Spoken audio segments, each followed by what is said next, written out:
मुस्लिम league जो है पाकिस्तान बनने के बाद आज़ादी जब आ गई और पाकिस्तान बन गया तो जो लोग मुस्लिम लीग में थे अब उनको कोई रास्ता नहीं मिला और वहाँ नुमानी के साथ जा नहीं सकते थे वो। तो उसी बीच जब कम्युनिस्ट पार्टी की स्थापना यहाँ हुई तो इस पार्टी में आके वो लोग शामिल हो गए। भागो नहीं दुनिया को बदलो। ये वो नहीं ये मैं 16 साल की उम्र में इस दो किताबों कई बार मैंने पढ़ा और पढ़ने के बाद मेरा एक कॉन्सेप्ट क्लियर हो गया कि वो सब मजहबी कहानियाँ वो सब बेकार की चीज़ें हैं, बेकार है वो सब। जो कहानी ये सब बनाई जाती है उसकी कोई साइंटिफिक धरातल उसका नहीं है। और मुलायम सिंह का जब पदार्पण हुआ राजनीति में तो वो थे ही, लेकिन बहुत छोटी मतलब इटावा में ही केंद्रित थे वो, अपने ही यहाँ मैनपुरी में और इटावा, लेकिन प्रदेश के नहीं थे। कम्युनिस्ट पार्टी ने उस वक्त जो है सांप्रदायिकता के खिलाफ उनके साथ मिलकर जो आंदोलन चलाया तो उसमें बहुत सारे लोग, और मुलायम सिंह ने वो बाबरी मस्जिद का कदिया भी शुरू हो गया तो उन्होंने जो गोली चलाई तो आम मुसलमानों के जहन में ये बात आई कि एक हिंदू हो के और हिंदुओं पे मुसलमानों की मस्जिद को बचाने के लिए वो गोली चला रहा है तो बहुत सारे लोग उसमें भी चले गए।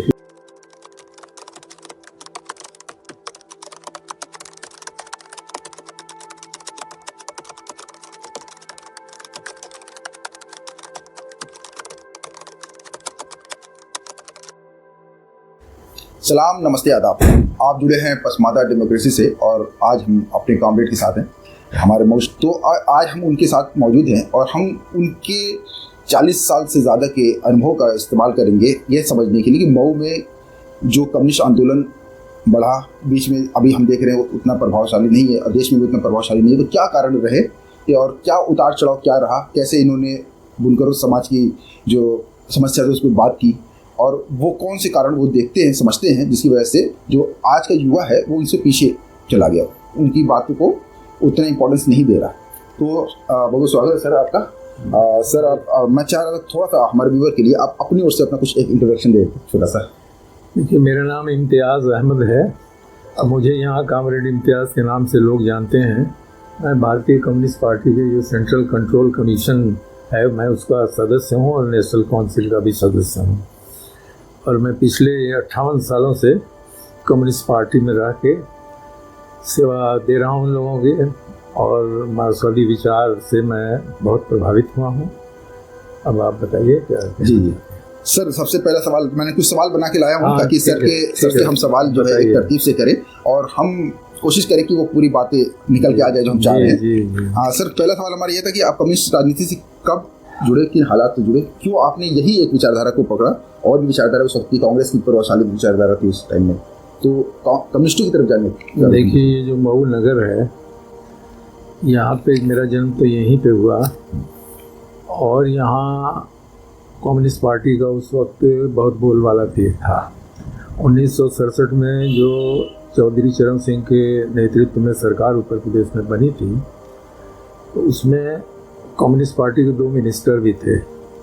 पूरा माहौल यहाँ पार्लियामेंट के मेंबर भी कम्युनिस्ट पार्टी के ही हुआ करते थे और बैकग्राउंड ये था कि यहाँ जय बहादुर सिंह का नाम बहुत बड़ा था, वो एमपी थे इस क्षेत्र से और वो एक बहुत बड़े ज़मींदार के बेटे थे, सूरजपुर के रहने वाले थे।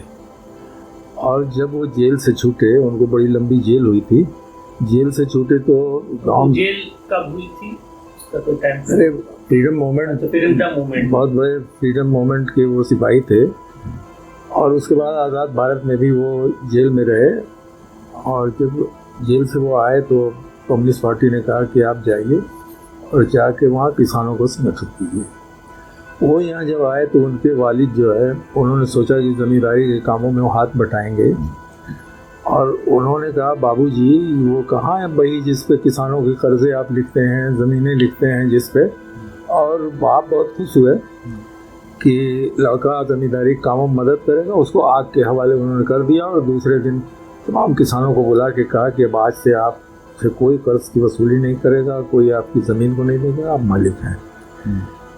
तो ये सब बातें, ये कहानियाँ हम लोगों को यहाँ सुनने में आती थी, इसलिए कि जब बहादुर सिंह का रोल यहाँ बुनकरों को ऑर्गेनाइज करने में बहुत था। यहाँ पहले ये जो सट्टियाँ होती थी जहाँ बुनकर अपना माल बेचता था, वो सट्टियाँ यहाँ के मारवाड़ी सेठों के कब्जे में हुआ करती थी। बुनकर अपना माल बना के जब ले जाता था साड़ी और धोती, तो तरह तरह के बहाने निकाल के कि ये क्वालिटी इसकी ठीक नहीं है, और वो इनके पैसों की कटौती कर देते थे। तो ये बात जब बहादुर सिंह को मालूम हुई कि हमारे ज़िले में आजमगढ़ में एक कस्बा ऐसा है मऊनाथ भंजन, जहाँ बुनकर रहते हैं और बहुत शोषण का शिकार हैं वो यहाँ आए और आके स्टडी किया यहाँ। फिर उनको ये इस्टेब्लिश हुआ कि यहाँ इस इलाके में कोई मुस्लिम लीडर चाहिए जो मुसलमानों को, ज़्यादातर मुसलमान आर्टिसन जो हैं यहाँ के सब मुसलमान हैं दस्तकार, तो मुस्लिम लीडर एक चाहिए जो यहाँ उनको संगठित करे। तो उन्होंने इश्तियाक आब्दी को, एक नाम है ऐसा इश्तियाक आब्दी का, जो यहाँ चेयरमैन भी रह चुके थे मऊ में, वो चेयरमैन भी थे। तो देवगांव के रहने वाले थे वो, और वो पक्के कम्युनिस्ट थे। जब कम्युनिस्ट पार्टी ने हथियारबंद क्रांति का नारा दिया था, वो मानिकपुर इसी ज़िले में जो अब मऊ ज़िले में है, जब वहाँ पे टक्करें हुई, वहाँ किसान सम्मेलन हुआ, पुलिस से टक्करें हुई, तो वो अपनी बंदूक घर से, अपने बाप, उनके बाप पुलिस में थे, उनकी बंदूक उठा के लाए थे वो। तो उनको ये ले आए कि मऊ में ये ऑर्गेनाइज करेंगे लोगों को। तब यहाँ अभी कम्युनिस्ट पार्टी नहीं थी। उन लोगों ने जब प्रूविंग की कि कैसे ये कम्युनिस्ट पार्टी यहाँ बनाई जा सकती है, तो उन्होंने देखा कि उन्हें पता चला कि अब्दुल बाकी नाम का एक व्यक्ति है जो देवबंद से मौलवी बन गए, डिग्री लेके, आलमियत की डिग्री लेके वो यहाँ आया हुआ है और एक प्रोग्रेसिव एक लाइब्रेरी चला रहा है। तो उनसे संपर्क किया उन्होंने, और फिर उसके बाद जो लोग वहाँ लाइब्रेरी में आते जाते थे, उनमें एक अशफाक साहब का नाम है जो अब इस दुनिया में नहीं है, रघुनाथपुरा के रहने वाले थे। तो इन लोगों का जब मुलाकात इन लोगों से हुई, फिर एक नाम है मुख्तार पुराने का जो विश्वनाथपुर के पुरा के रहने वाले थे, तो वो भी करीब थे इस आइडियोलॉजी के, प्रोग्रेसिव थे वो। और इन सब लोगों ने मिल के अशफाक साहब के घर में बैठ के बुनकर यूनियन का संगठन बनाया। ये बात है 1950 की। 50, हाँ, आज़ादी जज्बात की बात। हाँ, तो बाकी साहब ने भी ज़्यादा वक्त देवबंद में पढ़ाई में गुजारा था, तो बहुत जैसे बहुत फेमिलियर नहीं थे यहाँ लोगों से। 5-7 साल तक वो बाहर रहे। तो इन लोगों ने एक तरीका ये अपनाया कि हैंडबिलें लिख के पर्चियाँ, और मस्जिदों में जाके रात में 12 बजे के बाद वो जाके दरवाजे पे हाथ से लिख के मस्जिदों के दरवाजे पे वो छोड़ आते थे। और उसमें वो तमाम बातें होती थी कि यहाँ आपका शोषण बहुत हो रहा है, यहाँ आप अगर यूनाइट हो जाएं तो आपकी लड़ाई लड़ी जा सकती है और आपको इस कष्ट से छुटकारा दिलाया जा सकता है।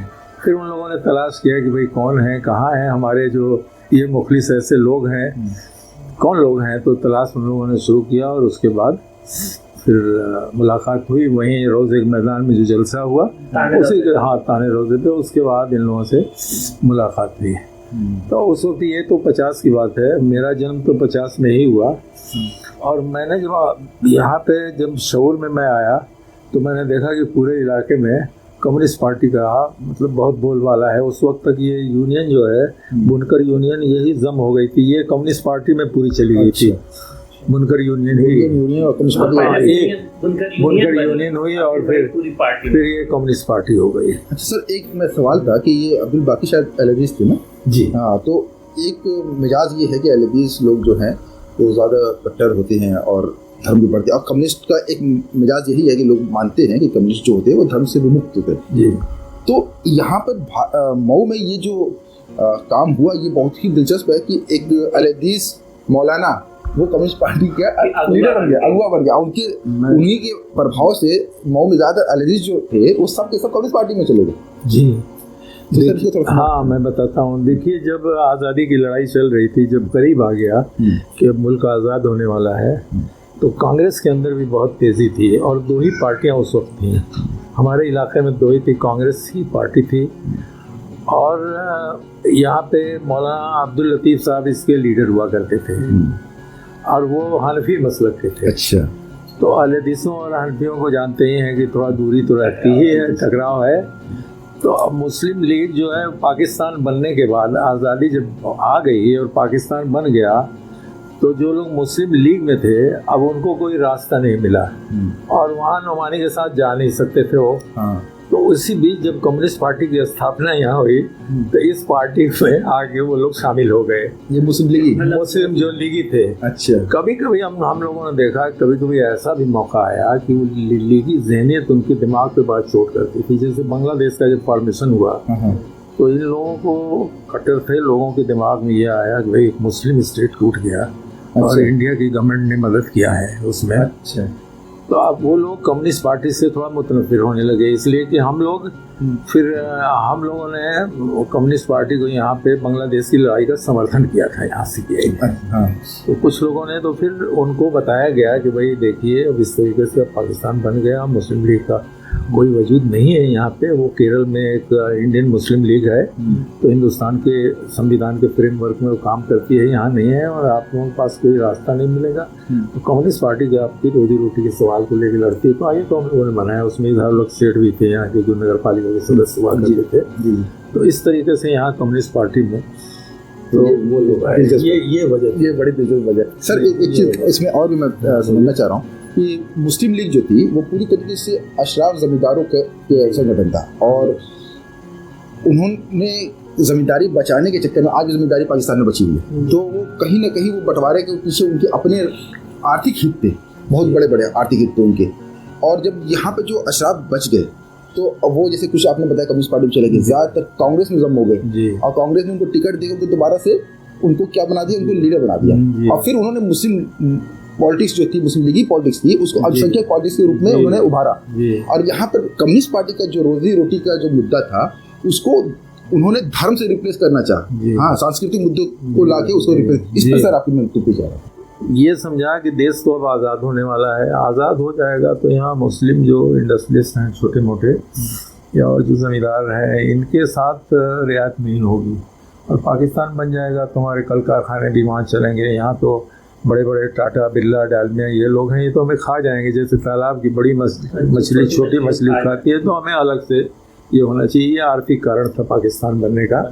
तो लोग चले गए और सबसे पहली गाड़ी जो यहाँ से गई है वो यहाँ के तालुकेदार जमींदार यही लोग गए। जी सर, यही उसको फंड भी कर रहे थे, यही उसको। और अभी सर जिन्ना के ऊपर एक और बड़ी बेहतरीन किताब है इम्तियाज़ अहमद की।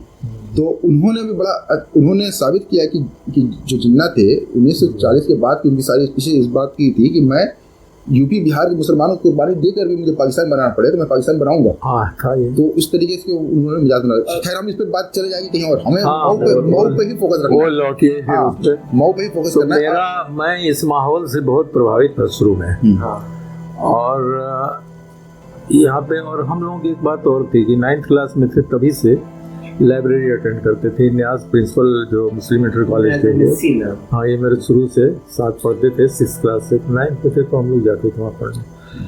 तो अब जैसे दुनिया कैसे कायम हुई, हम लोग मजहबी किताबें सब पढ़ाई जाती हैं घरों में, वो जो कंसेप्शन है वो, और ये चीज़ बराबर दिमाग में आती थी कि भाई यूनिवर्स के बारे में कि कैसे, ये समझ में बात नहीं आती थी मेरे कि कैसे 6 दिन में दुनिया बन गई, पुतले में कैसे जान डाल दी गई और पसली से कैसे वो कर दिया गया, ये सब कहानियाँ। मैं ज़रा तजस्सुस था मुझको, तो मैं किताबें जाके लाइब्रेरी में इससे सब्जेक्ट से रिलेटेड खोजता रहा। इसी बीच हमको 2 किताबें मिली, ओल्गा से गंगा, राहुल खान के टाइम की, जो ह्यूमन सिविलाइजेशन के बारे में कि कैसे डेवलप हुआ है, इस किताब को पढ़ा। और एक किताब और है, भागो नहीं दुनिया को बदलो। हाँ, ये मैं 16 साल की उम्र में इस 2 किताबों को कई बार मैंने पढ़ा और पढ़ने के बाद मेरा एक कॉन्सेप्ट क्लियर हो गया कि वो सब मजहबी कहानियाँ वो सब बेकार की चीज़ें हैं, बेकार है वो सब जो कहानी ये सब बनाई जाती है, उसकी कोई साइंटिफिक धरातल उसका नहीं है।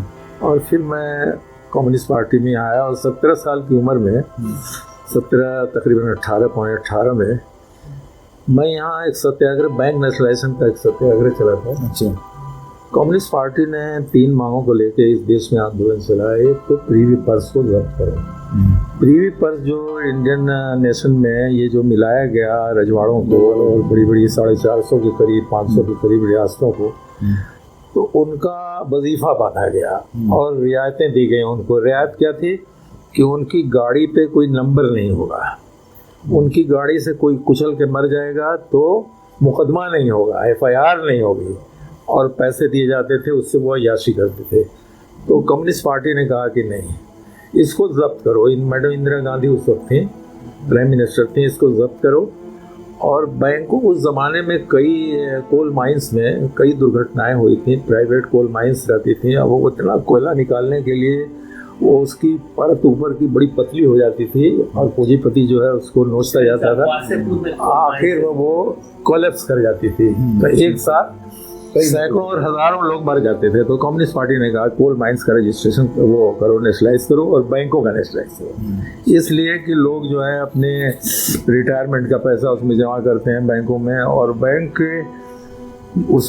जो पूंजीपतियों का होता था और वही कारखानेदार भी रहते थे, उसी पैसे से वो अपने कारखाने को फाइनेंस करते थे और फिर लोगों पर महंगी चीज़ें भेजते थे। इसलिए इसको बंद करो। तो इन 3 मांगों को लेकर बहुत आंदोलन चला। तो मऊ में जो आंदोलन चला था उसमें मैं शामिल था सत्याग्रह में। अच्छा। लेकिन मेरी उम्र जो है 18 पूरी नहीं थी। जब मैं गिरफ्तार होकर और लोगों के साथ कोतवाली गया, लिस्ट बनने लगी, बाकी लोग जेल भेजे गए। मेरी उम्र में गलती से 17 साल अपनी उम्र बता दी। उसमें नाम, पता, पिता का नाम और पता वगैरह लिखा जाता है, मैंने 17 बता दिया। तो कोतवाल ने कहा कि नहीं, आप तुमको नहीं भेजेंगे, तुम अभी बच्चे हो, आजमगढ़ में अभी बच्चों की जेल नहीं है, तो जब हो जाएगी तुम 18 के हो जाओगे तो आना। उसी ज़माने में 1967 में ही जब SVD की सरकार बनी और झारखंडे राय खाद्य मंत्री बने, तो गेहूं की ब्लैक मार्केटिंग बहुत तेज़ थी, दुगने दाम पे गेहूं बिकता था। तो यहाँ पे दूधनाथ एक फर्म है उनका, वो भी है, सब पेट्रोल पंप वगैरह भी है। तो वो फर्म बहुत बड़ी पुरानी है। तो उन लोगों का एक ट्रक था, लेके आ रहे थे, तो उसको मैंने 17 साल की उम्र में अपने 17 या 18 के करीब पहुंच रहा था, अपने कुछ दोस्तों को लेके उसको मैंने पिकेटिंग किया। पुलिस आई, हमने कहा नहीं जाने देंगे, रेट पे यहीं बेचेंगे, मैं मैनेज करता हूँ। फिर मैंने लड़कों को दौड़ाया, मैंने कहा कि राशन की दुकानों के जो तौलने वाले हैं उनको ले आओ 4-5 को। अब बड़ी तेज़ी से ये बात वायरल हो गई कि वहाँ पे मन्नू बाबू की दुकान के पास, सेवल साहब की दुकान के पास, वहीं कॉर्नर पे, तो वहीं पे सारी बोरे खोले गए और सही दाम से मैंने बिकवाया वहाँ। और बिकवा के वो पैसा, सही दाम का जो पैसा था उसका खरीद मूल्य, वो मैंने उसको दे दिया। तो उसके बाद से मैं आंदोलन से में ही जुटा रहा। फिर यहाँ बुनकरों का बहुत क्राइसिस आया। तो 1972 में, तब मेरी उम्र 22 साल थी, 72 में एक बहुत बड़ा आंदोलन हुआ था और पूरे यूपी में जंगल की आग की तरह ये मतलब बात फैली थी बुनकरों के आंदोलन की। वजह इसकी ये थी कि जो स्टेपल धागा होता है, स्टेपल जो उससे बनता है, जो यूकेलिप्टस के पेड़ की जो खाल वो जो होती है, जड़ें होती हैं और वो तना होता है, उसको केमिकल में भिगोया जाता है और भिगो के उसकी लुगदी से वो धागा तैयार होता था, स्टेपल। तो यहाँ मेनली साड़ियों का काम था। और जलालपुर में, बगल में जो अकबरपुर ज़िले में जलालपुर है, वहाँ इंडस्ट्री जो थी, वहाँ तहमद और गमछे बनते थे, वो पूरे स्टेपल के बनते थे। और यहाँ कॉटन की साड़ियाँ बनती थी और उसमें जो है स्टेपल की किनारी लगती थी।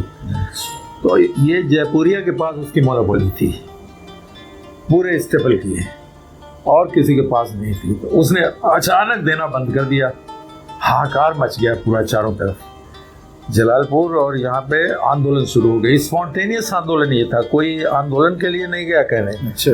और पूरे बुनकर जहाँ जहाँ जिन जिन ज़िलों में बुनकर रहते थे, आपके यहाँ आजमगढ़ ज़िले में मऊ है, फिर वहाँ अमरडोभा है बस्ती का, और गोरखपुर है, इन तमाम जगहों पे जहाँ जहाँ जो बुनकर आबादी थी वहाँ पे सब लोग हुए। उसी ज़माने में एक कमेटी बनी, नज़ीरुल हसन अंसारी बुनकरों के बहुत बड़े लीडर थे, बहुत बड़े, वो रियल कम्युनिस्ट थे। अच्छा। और वो खुदा के वजूद के कायल नहीं थे, वो नहीं थे। उनका बेटा मास्को में जो मरा, तो जब वहाँ से आया तो उन्होंने उसका जनाजा नहीं पढ़ा, साथ में गए थे, मऊ गए थे, साथ में गए थे, नहीं मऊ के नहीं थे, ये बस्ती के थे। अच्छा। उन्होंने वहाँ जहाँ इनका जनाजा हो रहा था वहाँ वो खड़े थे किनारे पे। अखबारों ने बहुत इस पे कहानियाँ लिखी थी। अच्छा। तो उनका बेटा मरा और वो जनाजे में नहीं गए, वो रियल कम्युनिस्ट थे। लेकिन उसके बाद भी मैं कहना चाहता हूँ कि उसके बाद भी वो बुनकरों के इतने बड़े लीडर थे, कहीं से कोई हरफ नहीं आया कि वो मजहब को नहीं मानते। वो लोगों की लड़ाइयाँ लड़ते थे, संघर्ष करते थे, ऑर्गेनाइज करते थे बुनकरों को, और जिस बस्ती में जाते थे हाथों हाथ लोग ले लेते थे। सबको मालूम था कि उनकी क्या हैसियत है और क्या सोच है उनकी, वो रियल कम्युनिस्ट थे वो। तो इन लोगों ने बाकी साहब से कांटेक्ट किया उन्होंने, और इस सब मिलके एक अशफाक रसूल का नाम है लखनऊ का, इसका जिक्र करना चाहिए। वो बुनकर नहीं थे, अच्छा, एक नवाब खानदान के थे। अच्छा, शेरवानी बड़ी लंबी घुटी तक पहनते थे। उनको बड़ा बुनकरों का दर्द था। वो भी जुटे इसमें, खुद से ऑफर किया कि मैं इसमें शामिल हूँगा। और 72 में जो बुनकर मजलिस अमल एक बनी और उसका मुजाहरा लखनऊ में हुआ, बहुत बड़ा। 20 बसों में लग के, उस ज़माने में आबादी बहुत कम थी, यहाँ से 20 बसों में लोग गए थे। उसके आगे का बैनर था, तो एक सिर्फ मैंने पकड़ा था और एक मोहम्मद साले जो यहाँ मलिक टोला के थे उन्होंने। और वहाँ इतना बड़ा आंदोलन था, वो पूरा यूपी हिल गया था। अखबार वाले एक हफ्ता पहले से लिख रहे थे कि बुनकर क्या तंग तारीख गलियों में बस्तियों में रहते हैं, इनके यहाँ क्या औकात है कि वो आएंगे और मुजाहरा करेंगे। और उसके बाद उनकी राय बदली, और जब आंदोलन विधानसभा के सामने जब जलसा शुरू हुआ, कमलापति त्रिपाठी उस ज़माने में चीफ मिनिस्टर थे और वजीर खजाना थे नरेंद्र और तिवारी जी थे, क्या नाम, एनडी तिवारी। तो एनडी तिवारी आए हाथ जोड़ के कि बोलो क्या चाहिए। और हम लोगों ने होमवर्क किया था उसमें कि हमें क्या चाहिए बुनकरों को। हमने 3 मांगे शॉर्ट लिस्ट किया था। एक तो ये कि बुनकरों को उत्तर प्रदेश में सस्ते धागे की सप्लाई के लिए 22 ज़रूरत के मुताबिक 22 अदद सूती कताई मिलें लगाई जाएँ। कैलकुलेट करके हम लोगों ने ये बताया था कि 22 मिलें लग जाएंगे तो काम चल जाएगा। तो एक तो धागे की सप्लाई डिपो खोल के सरकार सस्ते दाम पे लोगों को धागा दे, और दूसरा ये था कि बैंकों से कार्यकारी पूंजी जो वर्किंग कैपिटल है वो दे। बैंकों के दरवाजे बुनकरों के लिए खोले जाए। उसके पहले बुनकरों को बैंक से क्रेडिट नहीं मिलती थी, लोन नहीं मिलता था। और तीसरा ये था कि सरकार अपने तौर पे कारपोरेशन कायम करे और दुकानें खोले यहाँ पे, और वहाँ से जो तैयार माल है, जो प्रोजेक्ट है, सब वहाँ पे ख़रीदा जाए बुनकरों से और उसको अपने डिपो के ज़रिए भेजा जाए। और गवर्नमेंट सप्लाई जितनी है वो बुनकरों से कराई जाए, हैंडलूम से बुनकरों का। जैसे रेलवे में है, पर्दे के कपड़े हैं, और दूसरे जो और सब जहाँ जहाँ साड़ियों की ज़रूरत होती है वो सब बुनकरों से ही, मतलब हैंडलूम का ख़रीदा जाए। ये कहा गया था कि हैंडलूम से कपड़े खरीदे जाएँ, और इसके साथ साथ एक्सपोर्ट भी किया जाए। एक्सपोर्ट ओरिएंटेड यहाँ पे परियोजनाएं स्थापित की जाए, और वहाँ पे लोगों से बेडशीट और कैपेसिटी वगैरह बनाई जाए और वहाँ से बाहर भेजी जाए। ये सब सारी मांगे पूरी हो गई। अच्छा, डिपो भी खुल गए, माल भी बिकने लगा, बुनकर ले जाके माल ले जाके जमा करने लगा सब वहाँ पे। एक काटन मिल उसी दौर, हाँ उसी जमाने में, वहाँ वाली उसी जमाने में, पन्ना वाली उसी जमाने में थी। एक यहाँ पे थी छोटी सी, करीब 10,000 स्पेंडल्स की रही होगी, और 20-25 हज़ार स्पेंडल्स की थी वो मिल। तो 22 मिलें स्थापित की गई जहाँ जहाँ बुनकरों का इलाका था वहाँ पे। लेकिन बाद में चल के सब चीज़ें बदलने लगी, और बुनकरों ने बहुत यहाँ आंदोलन भी बहुत किए। और समझिए कि कितने धरने हुए यहाँ औरतों का, औरतें भी जाती थी धरने। अच्छा, यहाँ हमारे बुजुर्ग जो थे मुस्लिम घरों के कहने लगे औरतें जाएंगी। हमने कहा रोजी रोटी का, मैं वाहिद व्यक्ति हूँ कि मैंने कहा कि नहीं जाएंगी औरतें, और जाके ये जो है वहाँ पे धरने में बैठेंगी। इसकी प्रोपेगेंडा वैल्यू बहुत है। पूरा देश देखे कि जो घरों में रहने वाली औरतें ख्वातीन हैं, आज संकट कितना गहरा है कि औरतें भी निकल के आ रही हैं, और औरतें भी जुलूस में नारे लगाती थी। पार्टी में इसका बहुत विरोध होता था कि नहीं साहब नहीं जाएंगी औरतें। हमने कहा नहीं, पुराने ख्याल के आप लोग हैं, रहिए। हम अपने घरों से हमने निकाला अपना, वो शब्बीर साहब थे अब्बास की मस्जिद में, जो हाजरा बेगम थी, डॉक्टर ज़िद्दी अहमद की मिसेज थी, यहाँ आती थी। बाढ़ में बहुत रिलीफ वर्क भी करती थी, वो यहाँ आती थी, औरतों की मीटिंग भी लेती थी। 62 में डॉक्टर अहमद यहाँ से चुने भी गए थे असेंबली के लिए। तो ये धरनों में वो शामिल होती थी, धरने भी बहुत हुए।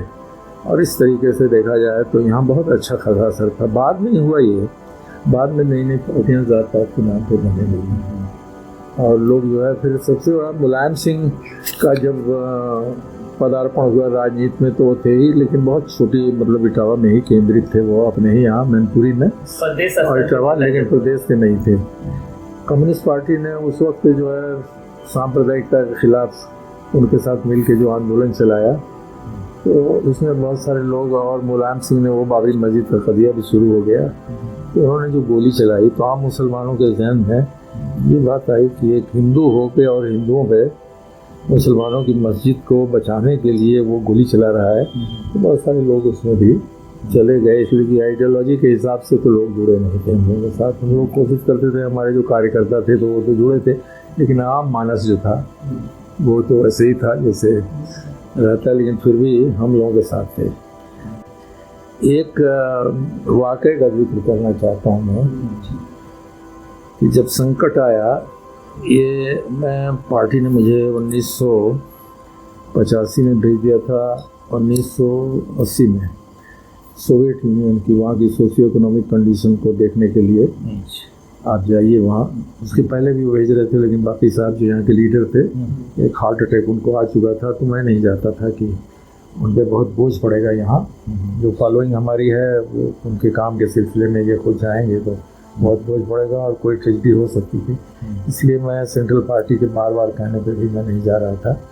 लेकिन फिर 82 में मैंने सोचा कि चले ही जाए, और बाकी साहब ने जोर दिया कि नहीं आप जाइए, हुआ ये देखा ये वहाँ काम और साइंस करेंगे आप। तो मैं जब वहाँ से आया तो इटावा में एक घटना हुई थी कि वहाँ जब कारपोरेशन में कुछ बुनकर जो है ऐसे थे जिन्होंने रिश्वतें दे के वहाँ की परियोजना निदेशक से, परियोजना अफसर से वो साड़ी बेडशीट के कार्ड बनवा लिए थे। वहाँ के एक्सपोर्ट ओरिएंटेड वहाँ की परियोजना थी, और जब यहाँ से बेडशीट वहाँ बनती थी, बेडशीट जब यहाँ से गई तो सब कच्चे रंग की थी, रंग फिट कर गया वहाँ का। और जब रंग फिट कर गया तो वो सब वापस हो गई, और जब वापस हुई तो जितने बुनकर, हाँ बोलिए, तो इटावा में वहाँ पे जो एक्सपोर्ट ओरिएंटेड परियोजना थी वहाँ की हैंडलूम कारपोरेशन की, तो वो जब वापस हुआ, बल्क में वापस हुआ, तो वहाँ के जो बुनकर रजिस्टर्ड थे वहाँ 2-2, 4-4 बेडशीट कच्चे रंग की उनको वहाँ ज़बरदस्ती दी जा रही थी। और इसको लेके इतना लोगों में गुस्सा था कि लोग आंदोलन में उतर आए, और वो आंदोलन फ्लॉप कर गया लोगों का, बुनकरों का। कोई लीडर नहीं था। कम्युनिस्ट पार्टी की एक छोटी सी ब्रांच इटावा में थी, दुर्गा प्रसाद वाजपेयी उसके सेक्रेटरी हुआ करते थे। उनके पास लोग गए आंदोलन के लिए, तो उन्होंने आंदोलन शुरू कर दिया, सब अरेस्ट हो गए। तो उन्होंने एक टेलीग्राम मुझको दिया कि आप यहाँ आइए, इटावा में आंदोलन शुरू हो गया। मैं यहाँ से निकला और कालिका मेल पकड़ के इटावा में रुकती है, मैं वहाँ पहुँचा, और जब दफ्तर पहुँचा तो बड़ा सा ताला जो है वहाँ दफ्तर में पड़ा हुआ था, और रास्ते में कई जगहों पे डीएम के खिलाफ, कहीं दहेज हत्या का मामला, कहीं कोई शोर कुछ और ऐसे ज़मीन कब्जे का वो लेके टेंट लगा हुआ मुझे मिला। मैं रिक्शे से गया था उस मोहल्ले में जहाँ कम्युनिस्ट पार्टी का दफ्तर था, तो देखा ये सब। और उसके बाद जो है वहाँ पड़ोसियों ने बताया कि सारे नेता अरेस्ट हो गए। मेरे सामने मसला ये था कि मैं नई जगह आया हूँ, पार्टी भी नहीं बड़ी है। इटावा स्पिनिंग मिल में यूनियन हमारी है, स्टूडेंट फेडरेशन का एक लीडर सुभाष त्रिपाठी वो औरैया में रहता है। अब कैसे उसको खबर होगी, औरैया तब अलग ज़िला नहीं था, वो इटावा में था, उसको खबर होगी तो आ जाएगा। बैंक यूनियन अपनी है, all India bank employees union. तो फिर मैं गया, मैंने कहा रिक्शे वाले से कि तुम ऐसी जगह मुझे ले चलो कि कोई बड़े एरिया में, कोई ओपन मुसलमानों के मोहल्ले में कोई खुला अगर होटल हो, जैसे इदरीस का है ना यहाँ, तो उस टाइप का वो लेके गया। तो एक बड़े मैदान में एक होटल था, तो एक तरफ मैं बैठ गया, अखबार से मुँह छुपा के मैं उनकी बात सुन रहा था कि क्या अगर गर्मी, मैंने सोचा कि अगर गर्मी यहाँ होगी। वहाँ पे जब एक साहब मुतवज्जे हुए, अब्दुल रहमान उनका नाम था, उन्होंने कहा आप इम्तियाज़ साहब तो नहीं हैं, लखनऊ से तो नहीं आए हैं? दुर्गा प्रसाद वाजपेयी तो जेल चले गए, उन्होंने बताया था कि वो सुनेंगे तो आएंगे। तो उन्होंने बड़ी ख़राब तस्वीर पेश की कि अब तो कुछ हो नहीं सकता। मैंने कहा अब तो कुछ होगा, अब मैं आ गया हूँ, कुछ होगा। तो हमने कहा कि ऐसा करो कि पहले तो टीचर उठा के अपने घर ले गए। वो आतिशबाज लोग थे, मतलब आतिशबाज नहीं, आतिशबाजी के सामान बनाते थे, उसी में उनका भाई भी मरा था और हैंडलूम भी उनके पास था। तो घर पे ले गए, मैंने कहा अभी इसी वक्त नौजवानों को दौड़ाओ मोहल्ले में, और 30-40 आदमी हमको चाहिए, 50 आदमी, 50 तक ले आओ, अभी 2 घंटे बाद मैं मीटिंग करूँगा। अच्छा, अब यहाँ पे 2 घंटे बाद की बात थी, तो वो दौड़ के करने लगे। उसके बाद अब इंटेलिजेंस तो सब खबर रखती ना है, लोगों को खबर थी कि अब इम्तियाज़ अहमद आने वाले हैं, तो पता लगा लिया लोगों ने। अब्दुर्रहमान के घर पहुँचा, एक एसडीएम गाड़ी लेके पहुँचा, कहा कि चलिए डीएम से बुला रहे हैं। अमीर हसन हमारे जान पहचान के थे, एज तो ज़्यादा थी, लेकिन हैंडलूम कॉरपोरेशन जब बना तो उस ज़माने में वो एमडी थे वहाँ के। तो हम लोगों चूँकि उस ज़माने में जो क़याम अमल में आया, शायद यूपी का में या उसमें थे, बहरहाल हैंडलूम से मुतल्लिक था उनका मामला, तो वही कलेक्टर थे, आईएएस अफसर थे। तो वो एसडीएम आया कि चलिए, वो बुलाया है, डीएम साहब ने कहा है कि ज़रा आ जाते तो बातचीत हो जाती थोड़ा। तो हमने कहा चलो हम आते हैं, हम आपकी गाड़ी से नहीं जाएंगे। तो रिक्शे से एक अब्दुर्रहमान को लेके हम गए, नमाज पढ़ रहे थे वो। तो अदली से कहा कि भाई बैठाओ उठाओ, घर पे गए, बैठाओ में बात करते हैं। अभी पढ़ के आए तो हलचल हुआ, और उसके बाद कहा कि देखिए, कुछ बात करने से पहले मैं एक बात कहना चाहता हूँ कि इससे यहाँ पे बहुत एलो जर्नलिज्म बहुत है, यहाँ 20 अखबार निकलते हैं इटावा से, 150 छापते होंगे, जितना ज़रूरी है सरकारी दफ्तरों में जमा करने के लिए, और बाकी तो नहीं, एडवर्टीजमेंट लेने आते हैं, और एक बजट होता है, एक लिमिट है हमारी, हम नहीं दे पाते तो वो हमारे खिलाफ हो जाते हैं। असलहे लेने नेता आते हैं कि हमें असलहा दीजिए, शासन ने मना किया है, तो सब हमारे खिलाफ लपटे हुए हैं, और आप लोग भी हमारे खिलाफ नारे लगा रहे हैं। हमने कहा नहीं, आपसे पर्सनल, हमारे आंदोलन में ऐसा कुछ नहीं है। तो उसके बाद हमने फिर वहाँ से लौटे, हमने कहा कि ठीक है देखते हैं। तो उसी दिन रात में 2 बजे रात में जेल खुलवाई गई, और उसमें डीएम की चिट्ठी दी गई दुर्गा प्रसाद वाजपेयी को, जो कन्वीनर थे बनकरों के संघर्ष समिति के, और कहा आपके लीडर इम्तियाज़ साहब से बात हो चुकी है, और अब इसका औचित्य नहीं, आंदोलन ख़त्म हो गया। अच्छा, सुबह में हमें मालूम कब हुआ, जब हम जेल में मिलने गए तो बहुत सारे लोग वहाँ पे थे, और पहले दिन जो गिरफ्तारी हुई, या फिर दूसरे दिन हमने जब यहाँ मीटिंग करने के पहले मैंने पूछा कि कोई अखबार यहाँ निकलता है, तो लोगों ने बताया कि एक देश देवी दयाल दुबे हैं, एक उनका देशदूत नाम का एक अखबार निकलता है, 5-6 हज़ार उसका सर्कुलेशन है। मैंने कहा मुझे ले चलिए, और मैंने जाके, उस ज़माने में छपाई वो होती थी ट्रेडिल मशीन पे, वो दबाव दे के, तो हमने उससे कहा, उनका नाती पोता जो था, उनका ग्रैंडसन, वही एडिट करता था, उससे मैंने कहा कि एक न्यूज़ निकालो उसमें से, और मेरी न्यूज़ लगाओ। तो उसने निकाला, मैंने ये उसमें बयान दिया था कि आंदोलन को प्रदेशव्यापी बना दिया जाएगा। उसने अच्छी तरीके से उसको, जो मैंने बयान दिया था, उसको छाप दिया। और दूसरे दिन जब वो छपा है, हमारी प्रेजेंस इटावा में जब हो गई, तो उसके बाद फिर पार्टी भी लपक गए, आ गए, खोज लिया, मेरे बाउट का पता लगा लिया हमारा। फिर वो बैंक यूनियन वाले भी आ गए, फिर स्पिनिंग मिल के यूनियन के लोग आ गए, तो हमारे पास 3-4 स्पीकर हो गए। फिर वो रात में जो मीटिंग हुई थी शाम में, तो उसमें मैंने 2 हिस्सा बनाया। मैंने कहा आंदोलन में एक 15-20 लोगों का जुलूस निकलेगा बुनकरों की हिमायत में, और रिजर्व हमने रख लिया था। और दूसरे दिन 2 मोहल्लों में मीटिंग लगाई। एक मीटिंग में स्पीकर बोल के यहाँ आएंगे, यहाँ से वहाँ जाएंगे, और हम एक जगह से दूसरी जगह भी जाएंगे, और वो करेंगे। और इस तरीके से हमने मैनेज किया। वहाँ पे इतना बड़ा आंदोलन हुआ कि 300-325 लोग जेल गए, उसमें सत्याग्रह भर दिया। उसमें औरतें बहुत जेल में गईं। अच्छा। एक महिला को जब सत्याग्रहियों का नोट हो रहा था, तो एक महिला ने कहा हमारा भी नाम लिखिए, सरकार हमारा पेट काट रही है। मैंने कहा इस हालत में कहाँ जाओगी? हम जाएंगे, जेल ज़रूर जाएंगे। वो जेल गई, जेल में ही बच्चा पैदा हुआ उसको। ये तेज़ी थी। तो लेनिन ने एक किताब लिखी थी, left wing communism and infantile disorder. उसमें एक लिखा है उन्होंने कि जहाँ बहुत शांति रहती है, कम्युनिस्ट नेताओं को कभी भी निराश नहीं होना चाहिए। अगर राख भी है तो नीचे कुछ जिंदगी है, चिंगारी, और कभी भी शोला बन सकती है, भाग सकती है। सर